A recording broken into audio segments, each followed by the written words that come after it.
佢係香港娛樂圈入邊絕對係一個好有特色嘅人物。一講起廣東話講得咁叻嘅印度人，大家第一時間諗起嘅肯定係喬寶寶啦。憑住佢夠風趣、夠搞笑，加埋喺 TVB 拍過唔少劇集同綜藝，表現又搶眼，早就贏咗一班觀眾嘅心。佢唔單止係帶歡樂俾大家咁簡單，更加係第一批打破黑板印象，喺香港電視圈爭取空間嘅南亞裔演員，為同類型嘅藝人開咗條新路出嚟。大家好，我係喬寶寶啊。咁我呢就喺06年嘅時候呢，唔係05年嘅嗰時參加茶綠吉丁呢，咁就入咗娛樂圈。咁之後呢就拍好多電影啦，同埋劇集。咁我就最喜歡即係當然有幾套啦，譬如好似《寶貝計劃》，我第一個電影啦，阿陳木勝導演嘅，咁啊有啊成龍大哥啦，有啊古天樂啦，玩得好開心啦。咁我自己冇 experience 咧，就第一次拍就我就唔係咁欣賞自己嘅，咁好多時候就NG 啦。咁之後咧就 sitcom 啦，即係咗 TVB 啦，就拍呢個高朋滿座啦。咁啊學到好多嘢，咁啊有啊鄭丹瑞啦、啊李思捷啦、曹永廉啦、五姑娘啦、阿 King Sir 啊、Madam 啊，即係好多人咧就教我啦。咁喺入邊就學識好多，咁同埋真相啦。真相就講我係做大狀嘅，就幫我鄉里咧就打官司啦。唔俾佢保釋，係咪未審先定罪呢？咁樣完全係違背晒假定被告人冇罪嘅普通法。仲有一個非華裔幫一個另外非華裔打官司，咁我覺得好有挑戰性。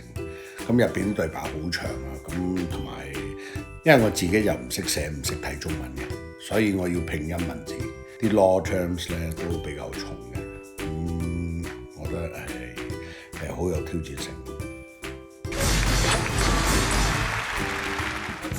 我喺茶綠吉丁贏咗幾集之後咧，就好多電影啊、drama 廣告啊，就揾我咧就客串。咁我覺得呢樣幾好喎。同埋嗰陣時咧我睇到何國榮咧就好多洋人角色咧都係非佢莫屬嘅。咁我覺得如果我自己可以參與drama 或者電影啊廣告，咁我可以咧帶俾我自己啲非華裔人士咧係可以更上一層樓。因為平時睇到啲電影啊 drama 都係貶低咗南亞嗰個身份嘅。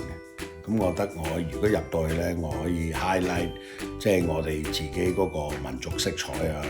其實喬寶寶嘅人生唔止係演戲咁簡單，佢以前曾經喺香港懲教處做過2級懲教助理，做咗16年之後，先至決定轉行入娛樂圈，展開新人生。做阿 Sir， 即係雖然即係呢份工係鐵飯碗，但係我喺娛樂圈咧可以俾到人哋睇，即係南亞或者我哋 culture 嘅一部分。咁我覺得如果何國榮都得嘅，咁應該我都冇問題啦。同埋我覺得香港百幾年歷史冇一個真真正正一個南亞裔或者一個印度籍嘅全職演員。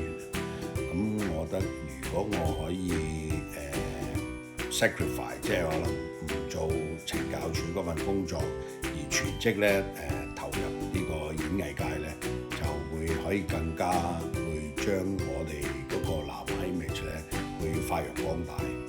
咁都開心啦！即係呢10幾年咧就香港人啊、華人啊俾好多機會我，即係喺世界各地表演啊、拍嘢啊，即係會好開心。我嚟親加拿大嘅時候咧，我都揾啲同學啊，咁我就好少會講英文或者印度文，我不如一齊講廣東話啦。即係我覺得廣東話，我哋大家一齊講好得。當你見到一個非華裔講啲祝福語或者啲開心嘢嘅時候咧，就嗰個親切感咧就會更加會加深嘅。所以我哋就自己都會覺得好開心啦。就算我哋講錯咗咧，啲人都唔會話真係好介意，即係覺得喂呢個都唔係你嘅乜得撐，但係你都講得咁好，咁我覺得廣東話嗰個語言呢，我哋可以將佢發揚光大咯。